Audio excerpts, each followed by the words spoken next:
literalmente o sexto sentido do paciente salvou um colega aí, um profissional da odontologia, de cometer esse erro e nem é aquela coisa assim, nossa, absurdamente que erro grosseiro, enfim, né? Não vamos julgar de forma alguma, vamos, muito pelo contrário, aprender aqui com essa história e dessa forma, claro, o meu desejo é que você no seu dia a dia não dependa jamais de sexto sentido do paciente para você tomar suas decisões clínicas totalmente assertivas, ok? Então vamos lá, escuta essa história aqui que é legal pra gente aprender bastante coisa. O paciente chegou, ele chegou num segundo momento comigo, tá? Primeira coisa, ele buscou, então ele chegou no consultório do profissional, relatando dor bastante intensa, ou seja, foi aquela consulta de urgência, encaixada, é aquela questão toda que a gente sabe, né? O que permeia ali um atendimento de urgência, né? O profissional querendo muito ajudar o paciente que está com dor e o paciente querendo desesperadamente ser ajudado.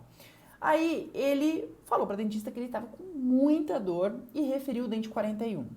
Maravilha, o colega fez o quê? Primeira coisa, radiografou, tá? Radiografou, bateu o olho, viu exatamente esse exame que você está vendo aí. Falou assim, olha, esse teu dente aqui tem uma lesão e você tem que tratar o canal e é isso daí que tá te causando a dor. Ela fez um teste de percussão, falou, pum, esse dente aqui tá dolorido. Palpação, já sentindo uma região ali de palpação também. É isso daqui, é canal e temos que fazer o mais urgente possível, porque você tá nesse quadro aí agudo e a coisa pode piorar, seu rosto pode inchar e por aí vai, né? Uma infecção instalada, isso pode se desenvolver de uma forma muito ruim. Maravilha. Por algum motivo, esse paciente, naquele instante, ele teve algum estalo dentro dele, estava pronto para ir para atendimento, falou assim, não, espera, não quero ainda fazer, eu vou esperar, eu vou pensar melhor e eu falo com você. Isso com uma dor bastante intensa, certo? E especialmente ele contou para mim depois que após os testes, como ele já tinha falado que estava com dor, que não podia tocar nesse dente, que estava extremamente dolorido. O profissional acabou fazendo um teste ali com cabo de espelho, percussão com cabo de espelho. A gente sabe se o paciente está relatando dor. Jamais comece com cabo de espelho. Faz a percussão ali com uma discreta pressão digital e aí sim, se tiver necessidade para fins diagnósticos, você vai aumentar a intensidade aí dessa pressão ou até mesmo lançar a mão do cabo do espelho para fazer sua percussão vertical ali, horizontal.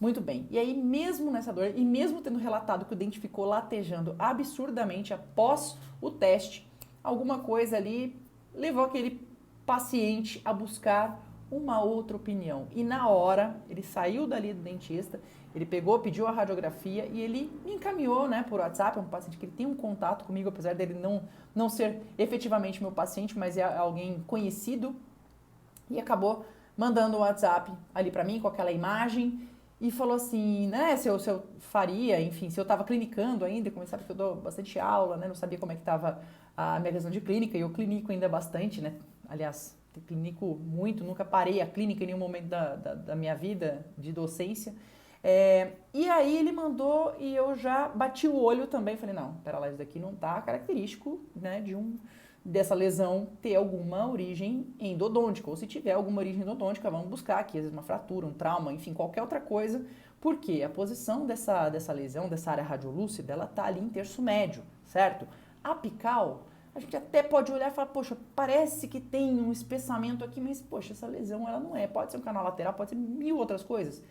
Coronariamente, tem nada, não tem cárie. Ah, não, mas pode ser trauma oclusal, pode ser esse paciente faz apertamento, faz bruxismo, mas enfim, né? E eu de cara falei pra ele, olha, eu clinico e tudo mais, mas eu não sei te afirmar, simplesmente olhando essa radiografia, se o problema desse dente aí é canal.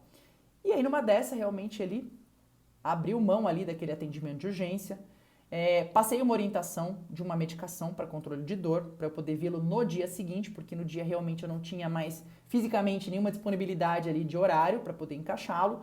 E até o dia seguinte, né, que ele retornou, daí ele passou, na verdade, comigo pela primeira vez, aí sim eu pude sentar com ele primeiro, seguir todos os passos de diagnóstico, ou seja, a gente ouve a queixa do paciente, como que aconteceu, o que não aconteceu, o que a gente tem de histórico naquele dente, o que não tem e, principal, jamais queima uma etapa ali de teste clínico, tá?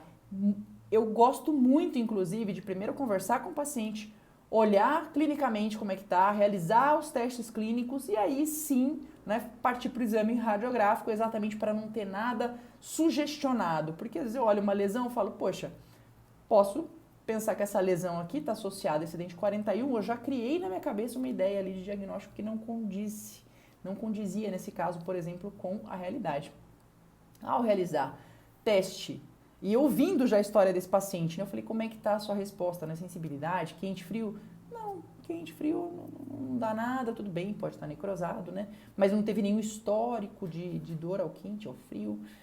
Tá, pode ser uma necrose silenciosa, sem dúvida, sabemos. Falei, bom, tudo bem, se esse paciente não reclamou, vamos fazer então o teste frio sem receio, né? Não é algo que causa sensibilidade. Eis que, realizando o teste térmico frio, esse dente respondeu de maneira totalmente normal, positiva, indicando que o estado pulpar, naquele momento, era compatível com uma polpa normal. E aí você pensa, poxa, então que teria sido da história aí, se às vezes naquela ânsia, pode ser a melhor intenção do planeta, de ajudar o paciente que chegou reclamando de dor. Mas se a colega tivesse, às vezes, aberto ali a endo, primeiro que ia tomar provavelmente um susto, né, de olhar aquela polpa viva e falar, meu Deus, né, se a polpa está totalmente viva, essa lesão não é originada daqui, e aí não teria nem resolvido o problema do paciente, muito pelo contrário, teria criado ali uma outra situação, que daí sim ele teria que fazer um tratamento endodôntico, se não fosse naquela sessão, né, de urgência, mas teria que buscar esse tratamento depois.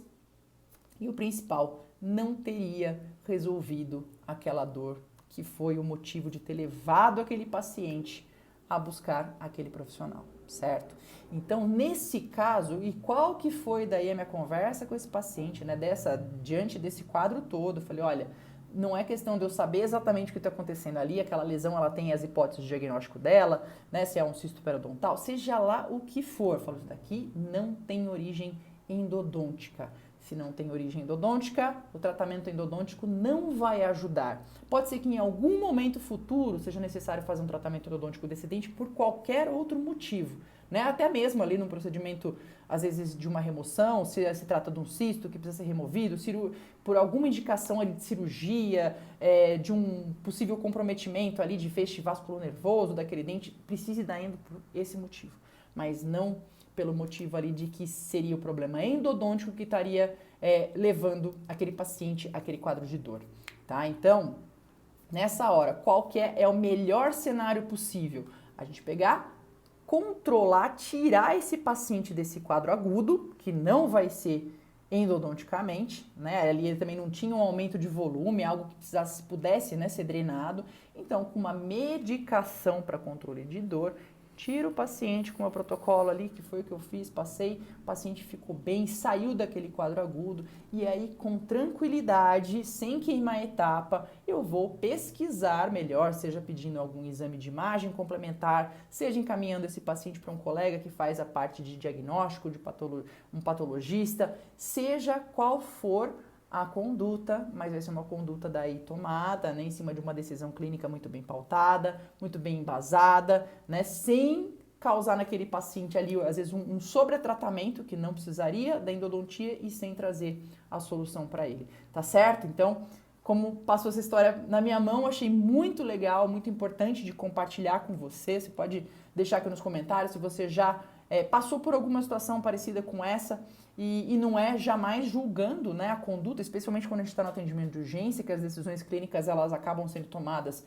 né, tem que ser tomadas numa brevidade muito maior, mas não necessariamente no atendimento de urgência, que você suspeita, fala, opa, pera lá, não está conclusivo de que isso daqui é endodôntico, não necessariamente a melhor solução é uma intervenção, tá? Intervenção endodôntica é para quando existe um problema endodôntico, salvo, né, esse tipo de caso, a gente vai para pesquisar o que existe até mesmo para poder trazer a solução para o paciente, tá certo? Se você quer me ajuda para poder, né, tomar melhores decisões dentro do consultório, me ajuda realmente próxima ali, a gente tem o curso de controle de dor em endodontia, se você não viu nada ainda a respeito ou está pensando aí se você vai se inscrever ou não, clica no link que está aqui na descrição desse vídeo, garanto para você, o curso está sensacional, o pessoal que está finalizando já as aulas, que já teve a oportunidade de entrar e fazer e colocar na prática o que eles estão aprendendo lá, estão tendo resultados muito positivos e é por isso aqui que eu Deixo também essa oportunidade aqui para você, se for do seu interesse, né, fazer uma endodontia mais tranquila, mais segura dentro do consultório, pode contar comigo